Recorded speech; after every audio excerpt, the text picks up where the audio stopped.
Cookery சேனலை பார்த்து யார் வேணாலும் சமையல் பண்ணலாம். ஆனா சுவையான சமையல் பண்றது எப்படி? நான் இதயம் நல்லெண்ணெயில சமையல் பண்றேன். ஆஹா ஓஹோன்னு பாராட்டுறாங்க. நீங்களும் இதயம் நல்லெண்ணெயில சமையல் பண்ணுங்க, பாராட்ட வாங்குங்க. தினம் தோறும் வாங்குவே இதயம் இதயம். கடலூர் மாவட்டம் நெய்வேலி பகுதியிலே வெற்றிகரமாக நடைபெற்றுக் கொண்டிருக்கிறது. கடந்த 3 நாட்களாக கடலூர் மாவட்டத்திலே என்னுடைய நடைபயணத்தை மேற்கொண்டிருக்கின்றேன். பல தரப்பு மக்களை சந்தித்து, விவசாயிகளை சந்தித்து, மீனவர்கள், நெசவாளர்கள், இளைஞர்கள், அரசு ஊழியர்கள் போன்ற தொழிலாளர்களை சந்தித்து என்னுடைய நடைபயணத்தை மேற்கொண்டிருக்கின்றேன். இந்த நடைபயணத்தினுடைய முக்கிய நோக்கம் இந்த கொடுங்கோல் ஆட்சி, திமுக ஆட்சியை அகற்ற வேண்டும். அந்த ஒரே நோக்கத்திற்காகத்தான் இந்த நடைபயணத்தை நான் மேற்கொண்டிருக்கின்றேன். இது ஏதோ நான் ஓட்டு கேட்க நான் வரல, ஓட்டுக்காக நான் வரலமா. இன்னும் தேர்தலுக்கு இன்னும் 6-8 மாதம் இருக்கு. இன்னைக்கு வந்தது உங்களுக்கு ஒரு விழிப்புணர்வு, உங்களுக்கு தெளிவுபடுத்த நான் வருகை தந்திருக்கின்றேன். என்ன தெளிவுபடுத்தணும்? இந்த திமுக காரங்க எவ்வளவு மோசமான ஒரு ஆட்சியை தமிழ்நாட்டில் நடத்தி கொண்டிருக்கின்றார்கள். அந்த நோக்கம்தான் இந்த நிகழ்வு நடந்து கொண்டிருக்கிறது. இந்த நிகழ்ச்சியை மிக சிறப்பாக நடத்தி கொண்டிருக்கின்ற நம் கட்சியின் மாவட்ட செயலாளர் ரவிச்சந்திரன் அவர்களுக்கும், மாவட்ட தலைவர் டாக்டர் கௌரி அவர்களுக்கும், எனக்கு முன்பு பேசிய விருதை வள்ளல் முன்னாள் சட்டமன்ற உறுப்பினர் செயலாளர் மரியாதைக்குரிய பேராசிரியர் செல்வகுமார் அவர்கள், வைத்தி அவர்கள், டிஎம்டி திருமாவளவன் அவர்கள், முத்துகிருஷ்ணன் அவர்கள், செந்தில் அவர்கள், கஸ்தூரி அவர்கள், பழை தாமரை கண்ணன் அவர்கள், தர்மலிங்கம் அவர்கள், ஆறுமுகம் அவர்கள், முத்து வைத்தியலிங்கம் அவர்கள், வேங்கை சேகர் அவர்கள், முருகவேல் அவர்கள், திலகர் அவர்கள், செல்வராஜ் அவர்கள், குமாரசாமி அவர்கள், ஆறுமுகம் அவர்கள், சண்முகவேல் அவர்கள், வடிவகழகன் அவர்கள், செல்வகுமாரன் அவர்கள், ஆனந்தராமன், வி.கே. ரவி, சிவகாமி, சுசீலா, விஜய் பார்வதி, ஜெயந்தி, சுமதி, மீனா, மகேஸ்வரி, ஜான் பெர்னாண்டஸ், நந்தல், பாலமுருகன், ராஜசிம்மன், செல்வ நவீன், விஜயராகவன், கிருஷ்ணராஜ், செல்வகுமார், மணிவாசகம், டிஎம்டி ராஜசேகர், சிவகுமார், அருணகிரி, முருகவேல், சேகர், ராஜேந்திரன், சார்ல்ஸ், பிரகாஷ், தமிழரசன், அன்புதுரை, தட்சிணாமூர்த்தி, விஜய், வேல்முருகன், செல்வம், ராயர், குணசேகரன், பாலவிஜி, ரஞ்சித் குமார், ராஜதுரை, சரவணன், வேலு, பிரபாகரன், வேல்முருகன், இளவரசன், சுரேஷ், முத்துக்குமார், பாலமுருகன், அண்ணாதுரை, சத்யராஜ், செல்வநாதன், ராஜா, ஜெய்பால், பாபு அவர்கள் உள்ளிட்ட மேடையில் இருக்கின்ற அனைத்து நிலை நிர்வாகிகளுக்கும் என்னை அன்போடு, பாசத்தோடு, எழுச்சியோடு, நிச்சயமாக நாங்கள் எல்லோரும் ஒன்று சேர்ந்து தமிழகத்திலே ஒரு ஆட்சி மாற்றத்தை கொண்டு வருவோம் என்ற உறுதியோடு என்னை அன்போடு வரவேற்ற என் தம்பிகளே, என் தங்கைகளே, என் சகோதரிகள், தாய்மார்கள், அண்ணன்மார்கள், விவசாய பெருமக்கள், வியாபார பெருமக்கள், ஊடக நண்பர்கள், காவல்துறை நண்பர்கள் உள்ளிட்ட என் உயிரினும் மேலான அன்பு பாட்டாளி சொந்தங்களே, உங்கள் அனைவருக்கும் இந்த அன்புமணி ராமதாசன் பணிவான வணக்கங்கள். உங்களை இன்று சந்திப்பதில் எனக்கு மகிழ்ச்சி. இந்த மண்ணுக்கு கடந்த 3-4 ஆண்டுகளாக பல முறை நான் வந்திருக்கின்றேன். ஒவ்வொரு முறையும் நான் வந்த காரணம் இந்த என்எல்சி நிறுவனம். இந்த என்எல்சி நிறுவனம் என்பது கிட்டத்தட்ட 1956 அடிக்கல் நாட்டப்பட்டு 66 மின்சாரம் தயாரித்து கொண்டிருக்கிறது. இந்த மின்சாரம் எப்படி என்றால், உங்களுடைய நிலத்தை உங்களிடம் கையகப்படுத்துவதென்றால் நீங்க யாருமே நீங்க தானா நீங்க போய் அது கொடுக்கல. நில உங்க மண்ணில இருந்து உங்களை துரத்தி, அச்சுறுத்தி, காவல்துறை வைத்து பயம்படுத்தி உங்களை துரத்தி விட்டுட்டாங்க. அப்படிப்பட்ட அந்த மண்ணில தான் இந்த என்எல்சி நிறுவனம் அந்த மண்ணை, இப்ப இந்த நிறுவனம் எப்படின்னா ஓபன் காஸ்ட் மைன்னா அது வெளியில சில சுரங்கம்னா உள்ள பாதாளத்துக்குள்ள போய் அந்த நிலக்கரி எடுப்பாங்க. ஆனா இது ஓபன் காஸ்ட்னா வெளியிலே மண்ணெல்லாம் வெளியில அள்ளிட்டு அதுக்கு கீழே 50 அடியோ 100 அடிக்கோ கீழே இருக்கிற பழுப்பு நிலக்கரி. பழுப்பு நிலக்கரினா லிக்னைட், இது மோசமான நிலக்கரி. இதை எடுத்து இதை எரிச்சு சாம்பல் ஆக்கி இதுல மின்சாரம் கொஞ்சம் கொடுத்துட்டு இருக்கிறாங்க. ஒரு 70 ஆண்டுகளுக்கு முன்பு நமக்கு தமிழ்நாட்டுல மின்சாரம் தேவைப்பட்டது. அதனால என்எல்சி நிறுவனம் அப்போ தேவைப்பட்டது நமக்கு. இன்னைக்கு மின்சாரம் தேவைப்படல. ஏன் தேவைப்படலைன்னா, தமிழ்நாட்டுல ஆண்டுதோறும், அதாவது தமிழ்நாட்டினுடைய மின் தேவைகள் 18,000 மெகாவாட், மின் உற்பத்தி 36,000 மெகாவாட். இன்னைக்கு ஒட்டுமொத்தம் தமிழ்நாட்டுல அரசு, தனியார், மத்திய அரசு எல்லாம் சேர்த்து 36,000 மெகாவாட் மின் உற்பத்தி தமிழ்நாட்டுல நடக்குது. ஆனா தேவை எவ்வளோ? அதுல பாதி 18,000 தான், அதுவும் கோடை காலத்துல. அப்போ என்எல்சி உடைய தேவைகள் இன்னைக்கு இல்லை. அன்னைக்கு இருந்தது. நம்ம நிலம் கொடுத்தோம், மின்சாரம் கொடுத்தாங்க. இன்னைக்கு என்எல்சி உடைய தேவைகளை முடிஞ்சு போச்சு. மின்சாரம் இன்னைக்கு வெவ்வேறு வகையில வருது. புதுப்பிக்க வல்ல எரிசக்தின்னு, ரினியூபிள் எனர்ஜின்னு சொல்றது. இந்த ரினியூபிள் எனர்ஜினா காற்று ஆலைகள் மூலமாக 9,000 மெகாவாட் மின்சாரம் தமிழ்நாட்டில் தயாரிக்கிறாங்க. சோலார், சூரிய ஒளி மூலமா மின்சாரம் 15,000 மெகாவாட். நீர் மின்சாரம், வாட்டர் ஹைட்ரோ எனர்ஜி, அதுல நீர் மூலமாக தயாரிக்கிறது. கடலுடைய கரண்ட்ல தயாரிக்கிறது. இப்படி எவ்வளோ வந்துடுச்சு. அதுதான் உலகம் முழுவதும் பயன்படுத்திட்டு இருக்கிறாங்க. இப்போ எல்லாமே உலகமே மாறிட்டு வருது. யாருமே நிலக்கரியை எரிக்கிறது கிடையாது. அது என்ன, நிலக்கரி சுரங்கள்லாம் மூடிட்டு வராங்க. நிலக்கரியால் பயன்படுத்துகின்ற அனல் மின் நிலையங்கள்லாம் மூடிட்டு வராங்க. ஆனா தமிழ்நாட்டுல மட்டும், தமிழ்நாட்டுல இல்ல, கடலூர்ல மட்டும்தான் உங்களை துரத்தி, உங்களை அப்புறப்படுத்தி, உங்க மண்ணைய புடுங்கி, உங்க கிட்ட இருந்து மண்ணை புடுங்கி இந்த நிலக்கரியை எடுத்து அதுல எரிச்சு நமக்கு கரண்ட் கொடுக்கறான். எவ்வளவுயா கரண்ட் கொடுக்கறான்? மொத்தத்துல நான் சொன்னேன்ல, தமிழ்நாட்டுல 36,000 மெகாவாட் மின் உற்பத்தி நடக்குது. அதுல என்எல்சி காரனுடைய பங்களிப்பு 2,000 மெகாவாட். அந்த 2,000த்துல கர்நாடகா, ஆந்திரா, கேரளா, பாண்டிச்சேரி நமக்கு கிடைக்கதோ ஒரு 400 500. அப்போ கொடுக்கிற ஒரு 500 மெகாவாட் மின்சாரத்துக்கு உங்க பாட்டன் பூட்டன் நம்ம பூர்வீகம் எல்லாத்தையும், நம்ம அடையாளத்தை எல்லாத்தையும் அழிக்கணும்னு நம்ம தலையெழுத்தா? இதைத்தான் நான் 3-4 வருஷமா நான் தொடர்ந்து வந்துட்டு இருக்கிறேன். நான் சில பேர் என்ன சொல்றான், இது ஒரு தொழிற்சாலை, அன்புமணி தொழிலை கெடுக்கிறான். என்னை பொறுத்த வரைக்கும் என்எல்சி ஒரு தொழிற்சாலையே கிடையாது. உங்களை கொலை செய்கின்ற ஒரு நிறுவனமா நான் பார்க்கிறேன். எப்படி கொலை செய்யறது? கொலை செய்யறது 2 வகை இருக்கு. ஒண்ணு, உடனடியா குத்திட்டு கொலை பண்ணலாம், உடனே செத்துரும். 2வது, கொஞ்சம் கொஞ்சமா கொலை செய்யறது, ஸ்லோ பாய்சன். ஸ்லோ பாய்சன் என்ன, கொஞ்சம் கொஞ்சமா விஷம் கொடுக்கறது, கொஞ்சம் கொஞ்சமா தினம் விஷம் கொடுக்கறது, தினம் விஷம் கொடுக்கறது, மெதுவா சாகிறது. ஆனா உறுதி செத்துடுவீங்க. இந்த மெதுவா சாக வைக்கிறது தான் இந்த என்எல்சி காரன் செய்யறது. உங்களுக்கு அது நிறைய பேருக்கு தெரியாது, வெளியில தெரியாது. இங்க நான் போராடுறேன், பொதுக்கூட்டம் போட்டேன், 3 நாள் இங்கேயே நடைபயணம் பண்ண, பூட்டு போடுற போராட்டம் நடத்தின, முற்றுகை போராட்டத்துல நடத்தின, அதுக்கு முன்பு கருத்து கேட்கிற கூட்டத்தை நடத்தின, 100 விவசாய சங்க தலைவர்கள் வச்சு நான் கூட்டத்தை போட்டேன். அதன் பிறகு ஒரு கடையெடுப்பு போராட்டத்தையும் நடத்தணும். எதுக்கு நடத்தணும்? உங்களை காப்பாற்றுவது என்னுடைய நோக்கம். உங்களை மட்டும் இல்ல, உங்க மண்ணையும் நம் மண்ணையும் காப்பாற்றுவது என்னுடைய நோக்கம். ஏன்னா இந்த மண்ணு நமக்கு காலகாலமா நமக்கு சோறு போட்ட மண். 1000 ஆண்டுகள் நமக்கு உணவளித்த மண் இந்த மண். நம்ம இடையில வந்தவங்க. இந்த மண்ணை நம்ம பாதுகாத்து வருகின்ற தலைமுறைகளுக்கு இந்த மண்ணை நம்ம விட்டு செல்ல வேண்டும். அடுத்த 1000 ஆண்டுகள் இந்த மண்ணு நம்முடைய சந்ததியினருக்கு உணவளிக்க வேண்டும். இந்த இடையில வந்த நம்ம இந்த மண்ணை அழிப்பதற்கு நமக்கு யாருக்கும் உரிமை கிடையாது.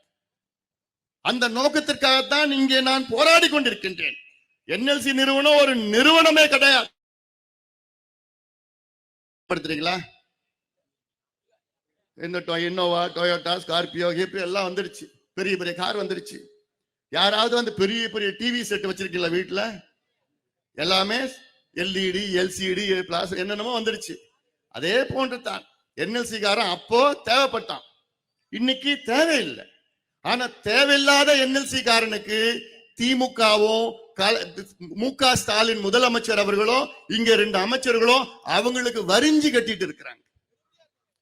2 அமைச்சர் எம்ஆர்கேவும் நம்முடைய கணேசன் அவர்கள் 2 பேருமே வரிஞ்சு கட்டி, எதுக்கியா நீங்க என்எல்சி பக்கத்துக்கு நீ வரிஞ்சு கட்டிட்டு நீ போற?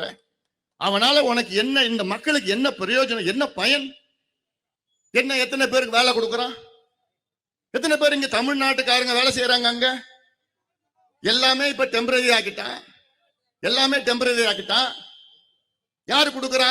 பீகார், சத்தீஸ்கர், ஜார்க்கண்ட், வெஸ்ட் பெங்கால். ஆனா நீங்க மண்ணை கொடுத்தீங்க, மண்ணை அழிச்சிட்டு இருக்கிறான். நான் ஸ்லோ பாய்சன் சொல்றேன், ஏன் உங்களை கொலை பண்றேன்னு சொல்றான் தெரியுமா? ஏன்னா நீங்க குடுக்கிற தண்ணியில விஷத்தை கலந்துட்டு இருக்கிறான். எத்தனை பேருக்கு தெரியுமா? நீங்க குடிக்கிற தண்ணியில விஷம் இருக்கிறியா? விஷம் இருக்குது. என்ன விஷம் இருக்குது? மர்க்குரி இருக்குது, லெட் இருக்குது. நீங்க சுவாசிக்கிற காத்துல carbon monoxide, nitrous di oxide, sulphur di oxide. நீங்க சுவாசிக்கிற காத்துல விஷம் இருக்குது. நீங்க குடிக்கிற தண்ணியில மர்க்குரி விஷம் இருக்குது.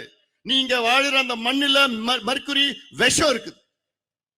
அவ்வளோ காலமா ஒரு நிறுவனம் உங்களுக்கு தினம் தினம் விஷத்தை கொடுத்துட்டு இருக்கிறான்.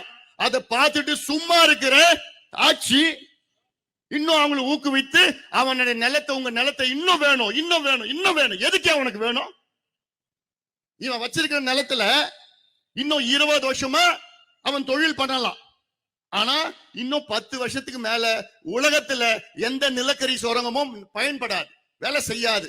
உலகம் முழுவதும் முடிவு பண்ணிட்டாங்க. இதோட புதுப்பிக்க வல்ல எரிசக்தி, ரெனியூவபிள் எனர்ஜி அப்படின்னு எல்லாம் உலகம் முழுதும். அதுல யார் தெரியுமா? நம்ம ஆள் இருக்கிறார் பாரு, ஸ்டாலின் முதலமைச்சர். அவர் தமிழ்நாடு அரசினுடைய கொள்கைன்னு ஒண்ணு ரிலீஸ் பண்ணிருக்கிறார் 2 வருஷத்துக்கு முன்பு. தமிழ்நாடு அரசினுடைய கொள்கை என்னவா? 2030க்குள்ள தமிழ்நாட்டுல 1 மெகாவாட் கூட, 1 யூனிட் மின்சாரம் கூட அந்த ஃபாசில் ஃபியூல்னு சொல்றது, அதாவது நிலத்துக்கு கீழே இருக்கிற எரிபொருள், நிலக்கரியோ, டீசலோ, பெட்ரோலோ, மீத்தேன், ஈத்தேன் எது வச்சும் நமக்கு எரிபொருள், எரிசக்தி கிடைக்காதுன்னு சொல்லி இப்படி ஒரு கொள்கையை வச்சுக்கிட்டு, ஆனா இன்னைக்கு என்ன பண்றான்? என்எல்சில மைன் 1ன்னு வச்சு ஆரம்பிச்சான். அப்புறம் மைன் 1A ஒரு விரிவாக்கம் பண்ணான். அப்புறம் மைன் 2ன்னு ஒண்ணு ஆரம்பிச்சான், அதுக்கு ஒரு விரிவாக்கம். இப்போ மைன் 3, தேர்ட் மைன், 3வது சுரங்கத்துக்கு அடி போட்டுட்டு இருக்கிறான். இங்க 26 கிராமத்தை சார்ந்த மக்கள், பூனகிரி பக்கத்துல, இந்த 26 கிராமத்துல அவன் இப்ப திட்டம் போட்டுட்டான். என்எல்சி காரன் என்னன்னு, 3வது நிலக்கரி சுரங்கத்தை தொடங்கணும்னு.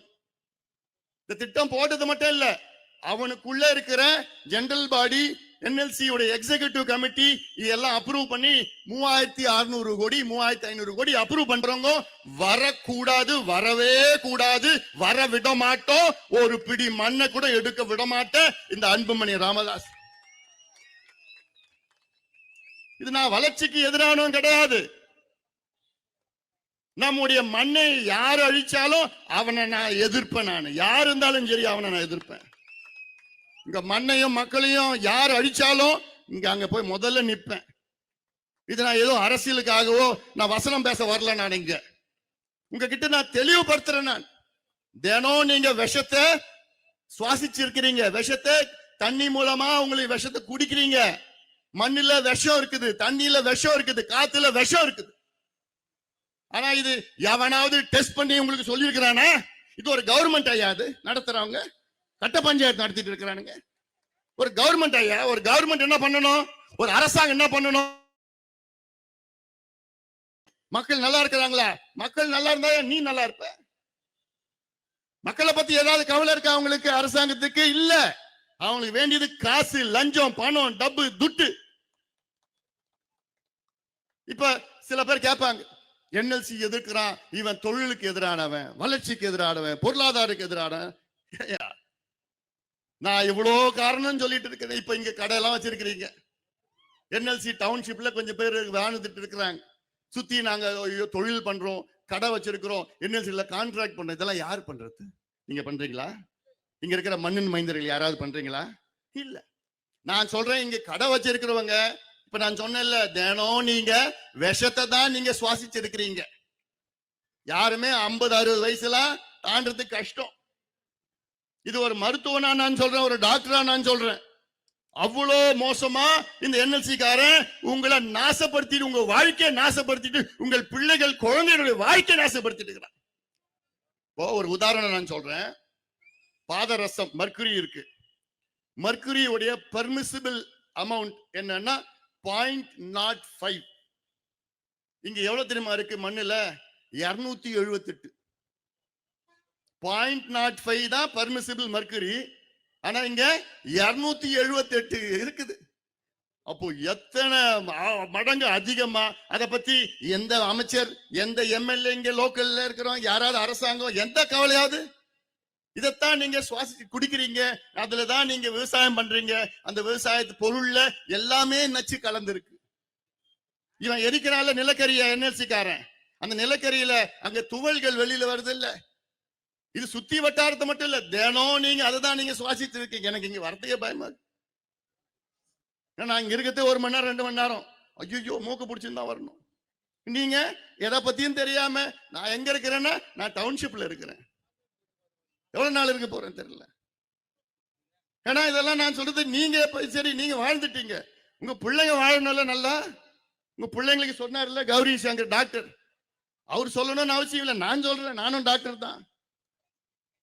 சின்ன குழந்தை சின்ன வயசுலயே மூச்சு திணறல் ஏன் வருது? என்எல்சி காரன் தான். உங்களுக்கு குடிநீர் பிரச்சனை ஏன் வருது? என்எல்சி காரன் தான். கடல் நீர் உள்ள வாங்கிட்டு உப்பு நீர் வந்துருச்சு, உங்களுக்கு போர் போட்டா உப்பு நீர் வருது, ஏன் வருது? இந்த படுபாவி என்எல்சி காரன் தான், அவனுடைய சுயநலம் தான். நான் போராடலன்னா இப்ப, அதாவது 1956 நிலம் கொடுத்தவங்க, இப்ப நம்ம தனவேல் ஐஏஎஸ் ரிட்டையர் ஆயிட்டார். அவர் ஊர்ல இங்க முதல் அவர் கிராமத்தை தான் அப்புறப்படுத்தினாங்க.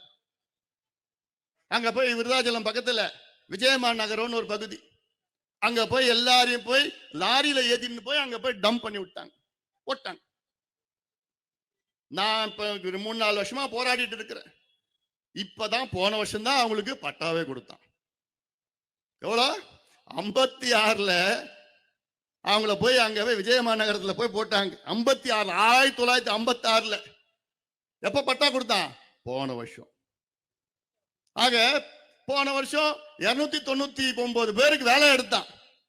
அதுல ஒருத்தவங்க கூட தமிழ்நாட்டை சார்ந்தவங்க கிடையாது. இந்த மாவட்டத்தை நான் சொல்லல, தமிழ்நாட்டுக்காரங்க ஒருத்தவங்க கிடையாது. அப்படி எதுக்கியா நீ நிறுவனம்? யாரு வீட்டு கம்பெனி இது? யாருக்கியா நீ வேலை செய்யற? என் மண்ணை எடுத்து என் மக்களை நாசப்படுத்தி, இங்க இருக்கிற நெய்வேலி, கடலூர் மாவட்டம் நெய்வேலி பகுதினாலே தண்ணினா அவ்வளவு சுவையா இருக்கும். நான் அப்ப பள்ளிக்கூடம் திண்டிவனத்துல தான் இருப்பேன். அப்போ எனக்கு நெய்வேலி தண்ணி வரும், ட்ரெயின்ல வரும், லாரியில வரும், மொத்தத்துல பைப்ல தண்ணி வரும், அவ்வளவு சுவையா இருக்கும் நெய்வேலி தண்ணி. ஆனா இன்னைக்கு தண்ணியே இல்லையா? நீங்களே தண்ணிக்கு அது ஏன், என்ன காரணம் தெரியல. சொன்னாப்புல தன்னூற்று ஆர்டிசியன் வெல், உலகத்திலே 2 இடத்துலதான் ஆர்டிசியன் வெல் இருந்தது. ஆர்டிசியன் வெல்னா அப்படி தண்ணி எடுத்து பீச்சிட்டு மேல வரும், 10 அடி ஹைட்ல அப்படி தண்ணி மாட்டு வந்துட்டு இருக்கும். ஆஸ்திரேலியா, 2வது நெய்வேலி. இப்போ ஆஸ்திரேலியால மட்டும்தான் இருக்கு, நெய்வேலியில இல்ல. 30-40 ஆண்டுகளுக்கு முன்பு, நான் சொல்றது 200 வருஷத்துக்கு முன்பு இல்ல, 40 ஆண்டுகளுக்கு முன்பு கடகால் எடுத்தாலே அப்படி தண்ணி வந்துடும். கடகால் கல் வைக்க முடியாது, அவ்வளவு தண்ணி இருக்கும். இன்னைக்கு 8 அடியில இருந்த தண்ணி 800 அடி 1000 அடிக்கு போறது. காரணம் என்ன? இந்த படுபாவி என்எல்சி காரணம் தான். மனசாட்சி இல்லாத ஒரு கம்பெனி அது. இந்த கம்பெனி தேவையே கிடையாது. இது ஏதோ ஒரு 10, 20, 30 பேர் பெரிய பெரிய கோடீஸ்வரன் ஆக்குறதுக்காக உங்களுடைய உயிர் மேல அவங்க வச்சு விளையாடிட்டு இருக்கிறாங்க. உங்க உயிரை வச்சு விளையாடிட்டு இருக்கிறாங்க. ஒரு 30 பேர் பெரிய பெரிய கோடீஸ்வரன் ஆக்குறேன், கான்ட்ராக்ட் எடுக்கிறதுக்கோ அந்த வேலை செய்யறதுக்கோ. இதுக்கு அரசாங்கம் உடந்த, இதுக்கு முதலமைச்சர் ஸ்டாலின் உடந்த. 2 அமைச்சர்கள் சொல்லவே தேவையில்லை. நான் முதலமைச்சர் ஸ்டாலினை கேட்கிறேன், கடலூர் மக்கள் மீது உங்களுக்கு என்ன அவ்வளோ கோபம், அவ்வளோ வன்மம்? என்ன கோபம், என்ன வன்மம் உங்களுக்கு? இந்த மக்களுடைய ஓட்டு மட்டும்தான் வேணுமா?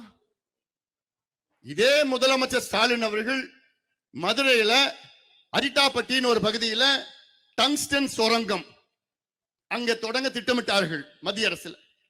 உடனே அதை நான் கண்டுபிடிச்சு முதல் அங்க அறிக்கை விட்டு அங்க போய் நான் போராடினேன். அதன் பிறகு மற்ற கட்சி எல்லாம் வந்து போராட்ட அழுத்தம் கொடுத்தவுடன் அப்புறம் தான் ஸ்டாலினுக்கு அவருக்கு ஐயோ மக்கள் போராட ஆரம்பிச்சிட்டாங்க. உடனே சட்டமன்றத்துக்குள்ள பேசுறார் ஸ்டாலின் முதலமைச்சர். என்ன பேசுறார்? என்னுடைய முதலமைச்சர் பதவி போனாலும் ஒழிய நான் அதை முதலமைச்சர் பதவி கூட நான் தூக்கி போடுவேன். ஆனால் மதுரையில அங்க அரிட்டாப்பட்டியில டங்ஸ்டன் சுரங்கம் வர விட மாட்டேன். இதே முதலமைச்சர் ஸ்டாலின் அவர்கள் தஞ்சாவூர்ல அங்க மைக்கேல்பட்டின்னு ஒரு இருக்கு, அங்க இதே போன்ற நிலக்கரி சுரங்கம் தொடங்குவதற்காக மத்திய அரசு திட்டமிட்டு ஏலத்தை விட்டுட்டான். 6 சுரங்கம். அந்த 6ல 3 கடலூர் மாவட்டம், மீதி 3 அரியலூர்லயும் தஞ்சாவூர்ல. உடனே ஸ்டாலின் அவர்களுக்கு கோவம் வந்துடுச்சு. என்னடா சொல்ற? சட்டசபையில கேட்கிற ஸ்டாலின் அவர் ஆவேசம் வந்துச்சு அவருக்கு. நான் டெல்டாக்காரன். யார் சொல்றது? முதலமைச்சர் ஸ்டாலின். நான் டெல்டாக்காரன்.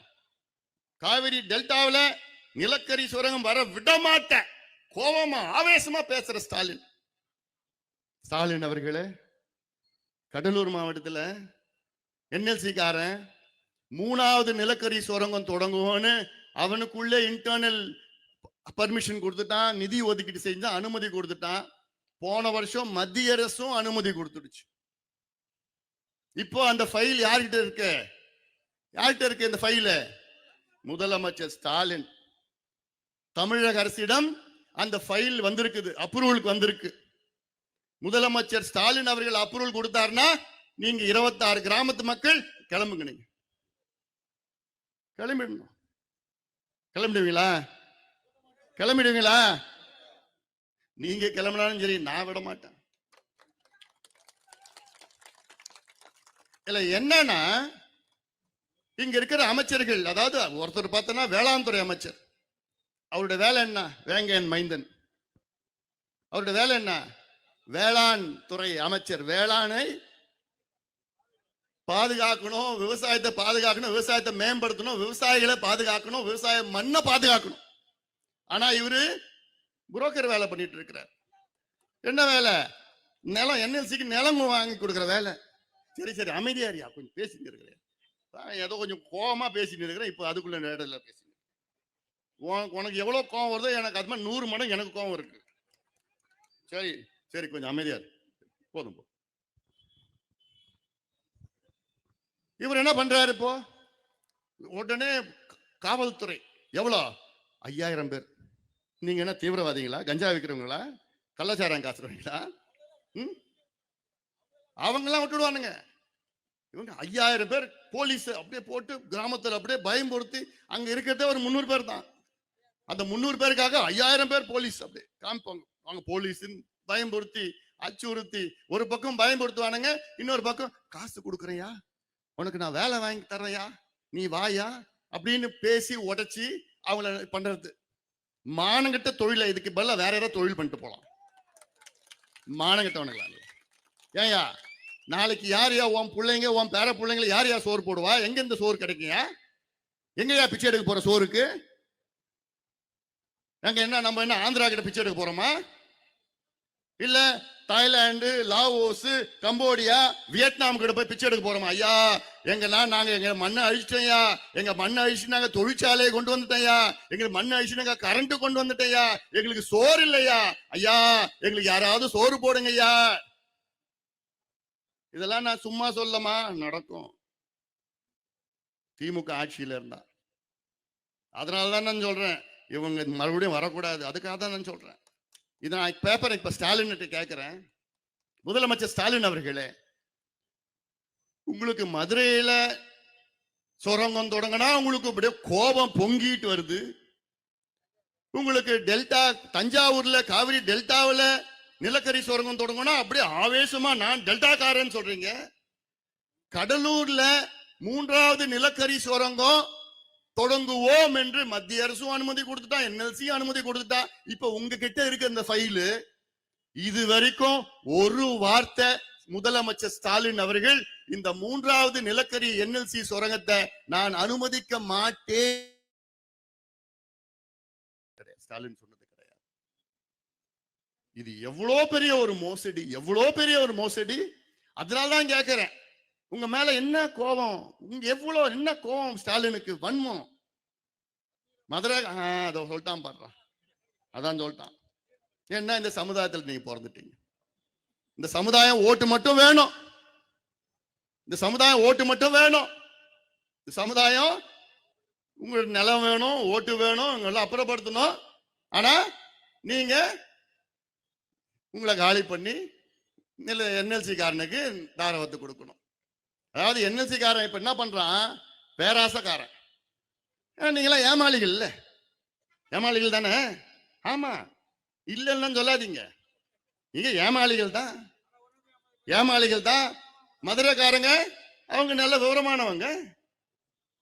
நான் போனேன் அங்க மதுரையில் அரிட்டாப்பட்டிக்கு போனா, அங்க பார்த்தா ஒரு 5000 பெண்கள். எங்க 5000, அங்க எடுக்கிறது மொத்தம் 2500 ஏக்கர் தான். இங்க இது வரைக்கும் 60,000 ஏக்கர் எடுத்து வச்சிருக்கிறான், இன்னும் 12,000 ஏக்கர் வேணும்னு சொல்றான். அங்க வெறும் 2500 ஏக்கருக்கு 5000 பெண்கள் சூழ்ந்துட்டாங்க. என்ன ஐயா, நீங்க தான் காப்பாற்றணும், நீங்க தான் காப்பாற்றணும், விட மாட்டேன். தரையில உட்கார்ந்துட்டு இருக்காங்க. எவ்வளவு நாள்? 25 நாள். 5000 பெண்கள் 25 நாள் உட்கார்ந்துட்டு இருக்கிறாங்க. எங்கேயும் சாப்பாட்டுக்கு கூட போக மாட்டோம். சாப்பாட்டுக்கு போனா 100 பேரா சாப்பாட்டுக்கு போயிட்டு வருவாங்க. இடையில அங்க வந்துருப்பாங்க, அங்கேயே தூங்குறாங்க, அங்கேயே உட்கார்ந்து இருக்கிறாங்க. ஆனா நீங்க ஏமாளிகள் தான். நீங்க வேற என்ன? அதான் சொல்றோம், அதான் சொல்றோம். நான் 10 லட்சம் ஒரு ஏக்கர் கொடுக்குறேன், 5 லட்சம் கொடுக்குறேன்னா ஐயா ஏன் என்னால எடுத்துக்கங்க, ஏன் நிலத்தை எடுத்துங்க, இங்க எடுத்துங்க. என்னய்யா, அந்த 10 லட்சம் 5 லட்சம் ஒரு ஏக்கர் கொடுத்தா அதை வச்சுக்கிட்டு ஆயுள் முழுவதும் வாழ்க்கை முழுவதும் சாப்பிட போறீங்களா? உங்க வீட்டுக்காரன் 10 லட்சம் வாங்கி குடிச்சிட்டு போறான், மீதி 5 லட்சம் உன் பிள்ளைய பிடிங்கி எடுத்துட்டு போறான். 6 மாசத்துக்கு அப்புறம் உனக்கே இடம் இருக்க போறது இல்ல. எங்க போற நீ? உன் கிராமத்தை விட்டு, உன் அடையாளம், உன் கிராமம் உன் அடையாளம். உன் கிராமத்துலதான் இப்ப காலையில அங்க எறும்பூர்னு போனேன், அங்க மக்களை பார்த்தேன். நான் காலையில நான் சொன்னேன், இந்த அடையாளம் தாயா உனக்கு, அங்கதான் உன் கோவில் இருக்கு, உன் குலதெய்வம் இருக்குது, உங்க பூர்வீக இது இருக்குது, சுடுகாடு இருக்கு, சமாதி அங்கதான் இருக்கு, உங்க முன்னோர்கள் சமாதி இருக்குது. நீ பள்ளிக்கூடம், உன் பிள்ளைங்க படிச்ச பள்ளிக்கூடம் அங்கதான் இருக்குது, உன் வீடு இருக்குது. அடையாளமே அதுதான். நாளைக்கு உன் பூர்வீகம் எது? என் பூர்வீகம் கீழ்சிவரி. நான் கேட்டேன், உன் பூர்வீகம் காலையில போனவங்களுக்கு பூர்வீகம் என்னன்னா, இல்லைங்க என்எல்சி காரன் எடுத்துட்டு போயிட்டான். என்ன சொல்ல போற? விட்டுட்டு போயிடுவீங்களா? என் பின்னால நீங்க எல்லாம் போராடுங்க, நான் தயாரா இருக்கிறேன், போராட்டத்துக்கு நான் தயாரா இருக்கிறேன். என் பின்னால நீங்க வாங்க, என்ன நம்புங்க. உங்க ஒரு பிடி மண்ணை கூட எடுக்க விட மாட்டேன் நான். இது ஏதோ நான் இந்த என்எல்சிக்காக, இந்த மண்ணையும் மக்களையும் நேசிப்பவன். விவசாயிகள் என்னுடைய கடவுளா நான் பாக்குறேன். எனக்கு சோறு போடுறது, எனக்கு மட்டும் இல்ல, உலகத்துக்கு சோறு போடுறது விவசாயிகள் கடவுள். அதனாலதான் நான் இவ்வளவு கோபமா இருக்கிறேன் நான். ஏன்னா நீங்களாம் விவரம் இல்லை, உங்களை ஏமாத்திட்டு போயிட்டு இருக்கிறாங்க, சாதாரணமா ஏமாத்திட்டு இருக்கிறாங்க. ஓட்டுக்காக, இவங்க எல்லாம் ஓட்டுக்காக வருவாங்க. வந்தா எனக்கு ஒன்னே ஒரு ஆசை இருக்குமா, வர சட்டமன்ற தேர்தலில் இந்த கடலூர் மாவட்டத்தில் 9 எம்எல்ஏ தொகுதி இருக்கு, சட்டமன்ற தொகுதிகள். ஒரே ஒரு தொகுதியிலும் திமுக டெபாசிட் வாங்கக்கூடாது. நீங்க முடிவு பண்ணா முடிஞ்சு போச்சு, முடிவு பண்ணணும் நீங்க. ஏன்னா உங்களுக்கு சாதாரண துரோகம் பண்ணல இவங்க. இப்ப இங்க இருக்கிற எம்எல்ஏ 2 முறை எம்எல்ஏ இருக்கிறாரு. அவருடைய தம்பி அண்ணனாப்பா சேர்மன் தம்பி, அவ்வளவுதான், 2 பேரும் சேர்ந்து முடிச்சிட்டாங்க. நீங்க கோமணத்தோட சுத்திட்டு இருக்கீங்க. அப்ப எதுக்குயா? என்ன அரசியல் இதெல்லாம்? ஒரு அமைச்சர் பண்ற வேலையா இதெல்லாம்? உங்களுக்கு என்ன முன்னேற்றம் கொடுக்கணும், எவ்வளவு கொடுக்கணும்? அதான் நான் சொல்றேன். இங்க யாராவது திமுக வந்தாங்கன்னா நீங்க சொல்லணும், என்னன்னு சொல்லணும், ஸ்டாலின் அவர்கள் இங்க என்எல்சி உடைய 3வது சுரங்கத்தை அனுமதிக்க மாட்டோம் என்று ஸ்டாலின் அவர்கள் சொல்ல வேண்டும். சொல்ல வைப்பீங்களா? சொல்ல வைப்பீங்களா? சொல்ல வைக்கணும். இது ஏதோ ஓஹோ எங்க கிராமம் எல்லாம் பிரச்சனை இல்ல, அந்த 26 கிராமம் தான் பிரச்சனை அப்படின்னு தயவு செய்து நினைக்காதீங்கம்மா, தயவு செய்து நினைக்காதீங்க. இந்த என்எல்சி காரனால கடலூர் பிரச்சனை, கள்ளக்குறிச்சி மாவட்டத்தில் பிரச்சனை, விழுப்புரம் மாவட்டம் என் மாவட்டத்தில் பிரச்சனை, அரியலூர் மாவட்டத்தில் பிரச்சனை, மயிலாடுதுறை மாவட்டத்தில் பிரச்சனை. இந்த ஒருத்தவனால சுத்தி இருக்கிற 5 மாவட்டத்துல பிரச்சனை. அப்ப உங்க கிராமத்துல பிரச்சனை வராதா? காற்று மூலமா வரப்போகுது பிரச்சனை, தண்ணி மூலமா வர,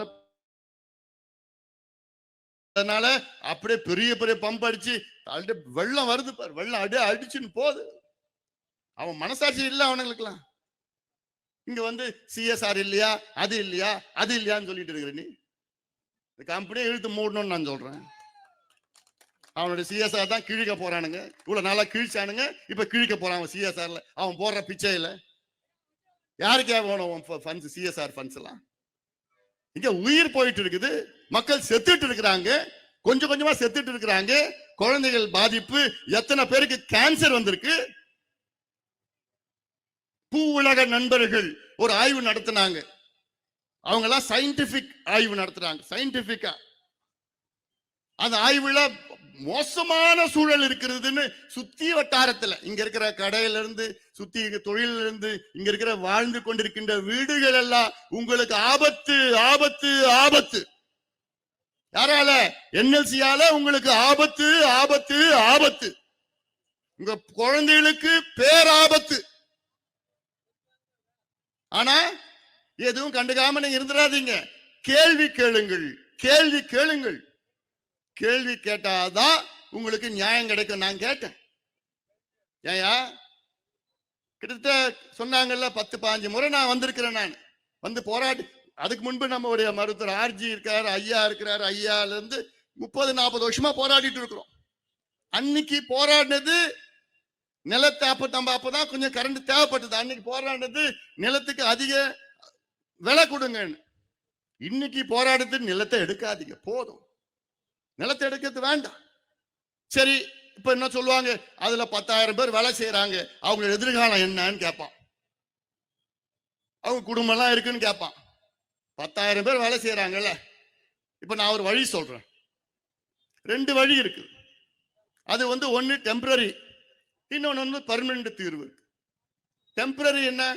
இங்க நிலக்கரி எடுக்காதீங்க, வெளிநாட்டுல இருந்து நிலக்கரி எடுத்து கடலூர் போர்ட் மூலமா எடுத்துட்டு வந்து ட்ரெயின் மூலமா எடுத்து வந்து இங்க கரண்ட் தயார் பண்ணுங்க. இங்க எடுக்காதீங்க, தண்ணி எடுக்காதீங்க, தண்ணி உரியாதீங்க, எதுவும் பண்ண வேண்டாம். இது டெம்பரரி. பர்மனன்ட் சொல்யூஷன் ஒன்று இருக்கு. நீங்க வச்சிருக்கீங்களா 40,000 ஏக்கர் நிலத்தை அழிச்சாங்க. அழிச்சாங்கன்னா எப்படி தெரியுமாம்மா?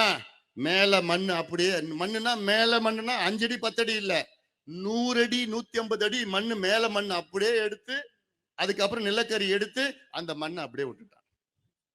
நிலக்கரி எடுக்கிறதுக்கு முன்னாடி என்ன பண்ணுவாங்க, தண்ணி இருக்கும் மண்ணுக்கு கீழே, தண்ணி எல்லாம் பெரிய பெரிய பம்ப் 10 அடி 20 அடி அகலமா இருக்கும்.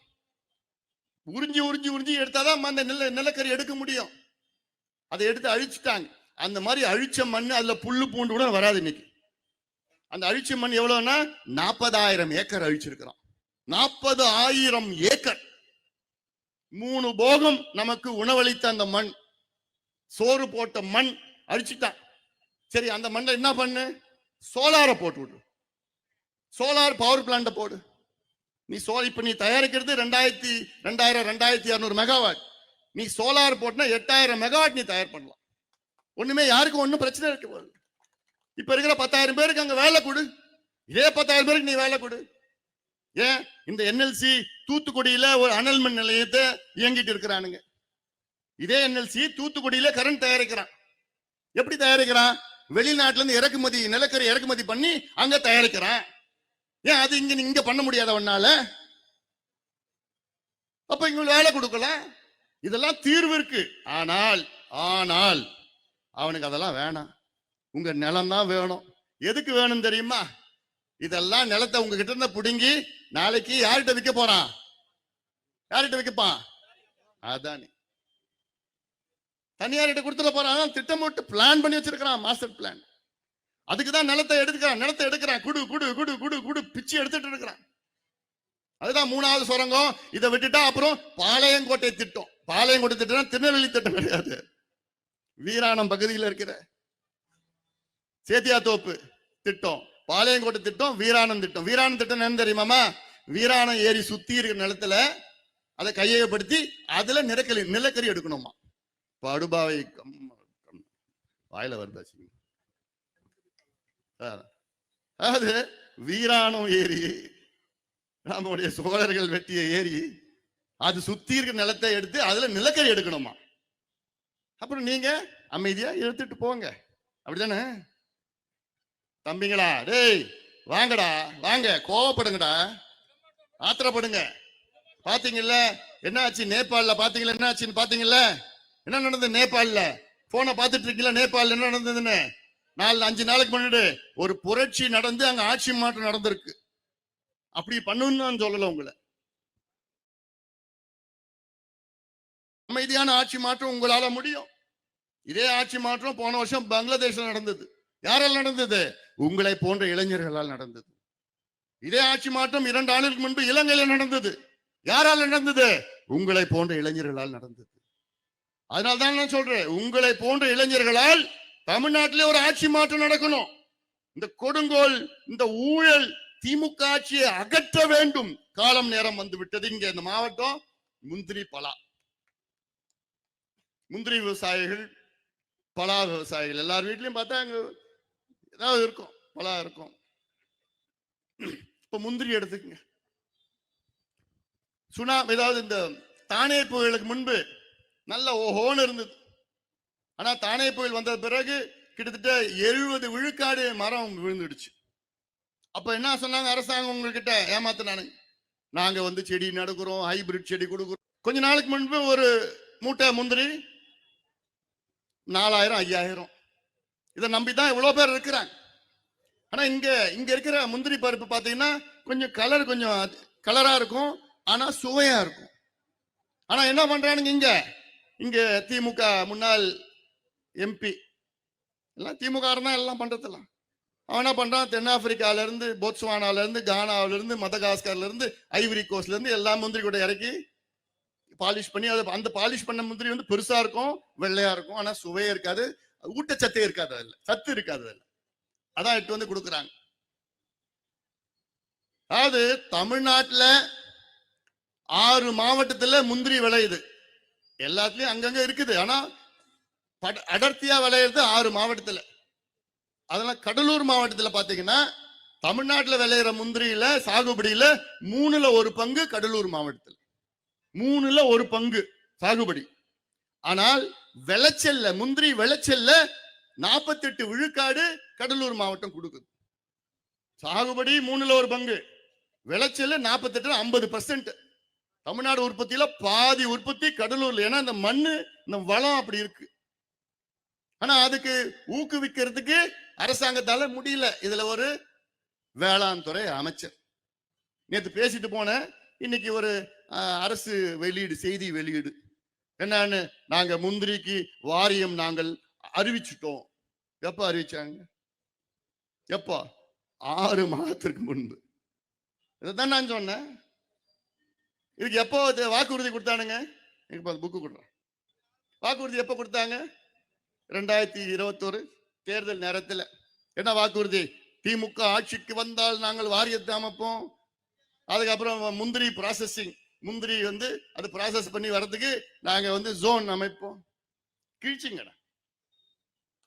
6 மாதத்திற்கு முன்பு 10 கோடி ரூபாய் அறிவிச்சாங்க. அதுல 1 பைசா செலவு பண்ணிருக்காங்க இது வரைக்கும்.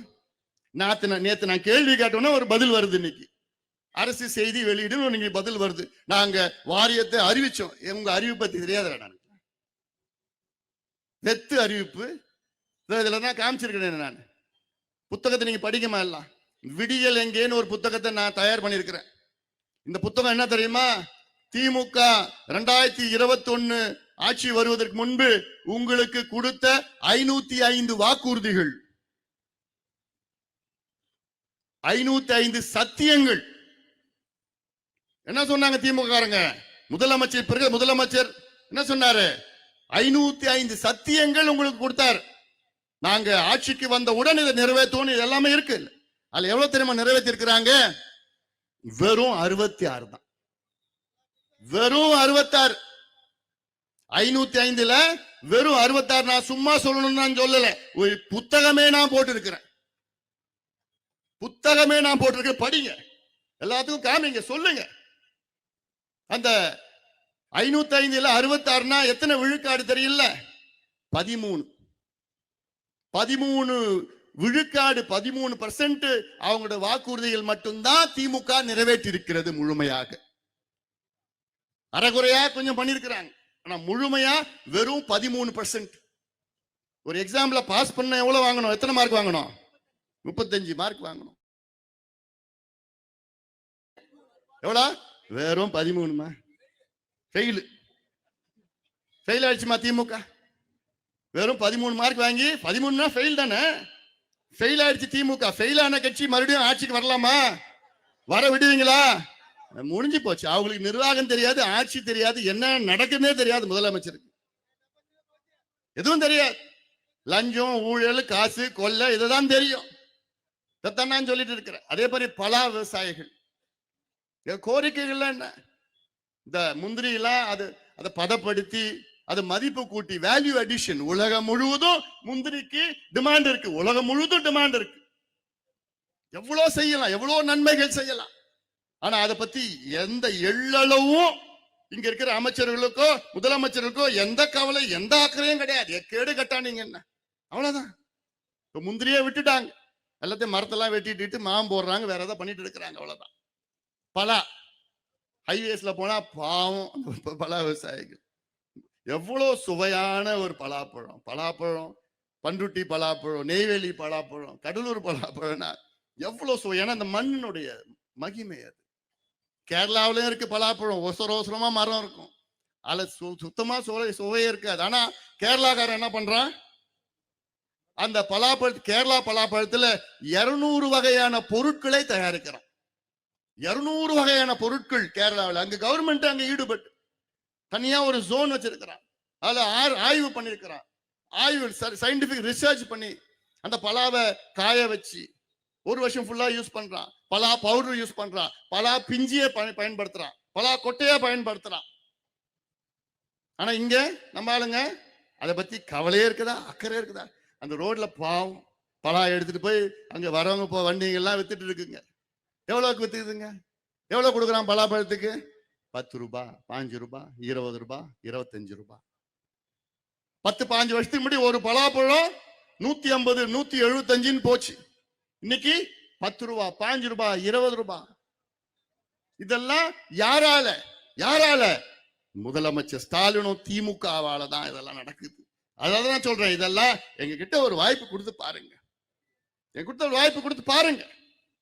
திமுகவுக்கு நீங்க 3 முறை நீங்கள் வெற்றி கொடுத்தீர்கள். 2019 நாடாளுமன்ற தேர்தலில் 40க்கு 39 தொகுதியிலே திமுக வெற்றி பெற வைத்தீர்கள் தமிழக மக்களே.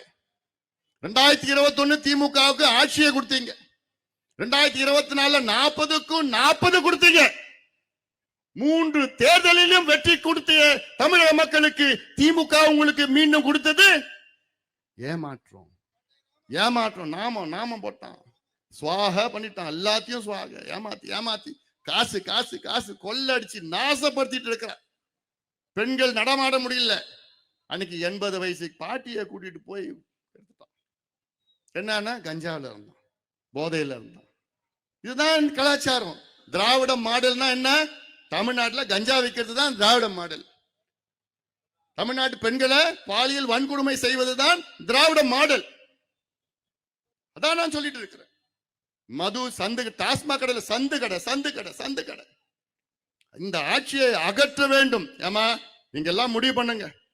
இன்னைக்கு முடிவு பண்ண வேண்டியது என்னன்னா, அடுத்த தேர்தலில் யார் வர வேண்டும் என்பதை விட யார் வரக்கூடாது என்ற முடிவை இன்னைக்கு எடுங்க. யார் வரணும்னு கொஞ்ச நாள் பண்ணிக்கலாம். இன்னைக்கு யார் வரக்கூடாது? திமுக. யார் வரக்கூடாது? திமுக வரக்கூடாது. அந்த முடிவு எடுங்க நீங்க. அதனாலதான் நான் சொல்றேன், இந்த மோசடி கும்பலை விரட்டி அடிப்போம். திமுக ஆட்சியை அகற்றுவோம், விரட்டுவோம். இதெல்லாம் நீங்க ஞாபகம் வச்சுக்கங்க. உங்களுக்கு எதிரான ஒரு ஆட்சி மறுபடியும் தவறி திமுக காரன் மறுபடியும் வந்துட்டான்னா உங்க பிள்ளைகளையும் பேர பிள்ளைகளையும் நீங்க மறந்துனா என்ன, அவன் வாழ்க்கையே முடிஞ்சு போச்சு. ஒவ்வொரு தாய்மாருக்கும் நான் சொல்றது, ஒரு மருத்துவனா, ஒரு முன்னாள் சுகாதாரத்துறை அமைச்சரா நான் சொல்றேன், மறுபடியும் திமுக வந்தானா அவ்வளவுதான். இன்னைக்கே தெருவா கஞ்சா, காக்கேன், ஹெராயின், அபின், மெத்தைலாம்பிட்டமின், எல்எஸ்டி, என்னென்ன அமெரிக்காவில் என்னென்ன போதைப் பொருள் கிடைக்குதோ அத்தனையும் தமிழ்நாட்டுல சந்தா வித்துட்டு இருக்கிறான். யாரு? அதுலயும் திமுக காரன் தான். இது எத்தனையோ உதாரணம் நான் சொல்லுவேன். நான் சும்மா நான் சொல்லல. நான் எவ்வளோ மோசடி, இந்த மோசடி கும்பலை அகற்றுவோம். சுத்தி இருக்கிற இந்த மண்ணை காப்பாற்றணும். எனக்கு பதட்டமா இருக்குயா. எப்படி செய்ய போறோம், என்ன செய்ய போறோம்? அதுக்காக தான் இங்க நான் எத்தனையோ நடைபயணத்துல இருந்து போராட்டம், ஆர்ப்பாட்டம். நான் எதுக்கு வரேன்? நான் ஓட்டுக்காக வரல, உங்களை காப்பாத்த வரேன். அதுல எனக்கு ஒரு சுயநலம் இருக்கு. என்ன சுயநலம்? நீங்க இங்க நெல்லை விதைச்சாதான் சென்னையில நான் சாப்பிட முடியும். மக்களுக்கு எல்லாத்துக்கும் சோறு போடுற நீங்க கடவுள். நீங்க அந்த மண்ணை அழிச்சுட்டா நான் சோறுக்கு எங்க போறோம்? பிச்சை எடுக்க முடியாது வேற எங்கேயும். அதனால்தான் தமிழ்நாட்டுல விவசாய மண்ணை பார்க்கணும். திமுக என்னைக்கு 1967 ஆட்சிக்கு வந்தது, என்னைக்கு ஆட்சிக்கு வந்ததோ அன்னையில இருந்து இன்னைக்கு வரைக்கும் தமிழ்நாட்டுல 40 லட்சம் ஏக்கர் விவசாய நிலம் பாழடைந்து விட்டது. அது விவசாயத்துக்கு பதிலாக வேற பயன்பாட்டுக்கு அதை பயன்படுத்தி கொண்டிருக்கின்றார்கள். 40 லட்சம் ஏக்கர் விவசாய நிலம் அது வேற பயன்பாட்டுக்கு மாற்றப்பட்டிருக்கிறது. அப்போ நம்ம சோறுக்கு எங்க போவோம்? காலநிலை மாற்றம், பருவநிலை மாற்றம், கிளைமேட் சேஞ்ச், குளோபல் வார்மிங், திடீர்னு மழை, திடீர்னு வெள்ளம், திடீர்னு மேக வெடிப்பு, இதெல்லாம் 10 வருஷம் தான். அடுத்த 10 வருஷத்துக்கு அப்புறம் தண்ணிக்கு லாட்டரி அடிக்க போறோம். ஆனா அதுக்குள்ள என்ன பண்ணுவான் என்எல்சிக்காரன்? இருக்கிற தண்ணி எல்லாம் உறிஞ்சி சுரண்டி கடல்ல தண்ணி உள்ள வந்துட போது. அவ்வளவுதான். உங்களை காலி பண்ணிடுவோம். நீங்களே காலி ஆடுவீங்க, நீங்களே கிளம்பிடுவீங்க. அந்த எண்ணத்துலதான் இருக்கிறான். இதெல்லாம் உங்ககிட்ட நிலத்தை வாங்கி அம்பானி, அதானி, பெரிய பெரிய கம்பெனி கிட்ட வித்துட்டு போறான். அதுக்காக தானா நீங்கள் உஷாரா இருங்க, தைரியமா இருங்க, நம்பிக்கையோடு இருங்கள். இந்த அன்புமணி ராமதாஸ் உங்களுடன் என்னைக்குமே இருப்பான், உங்களோட உண்மையா துணையா இருப்பான்.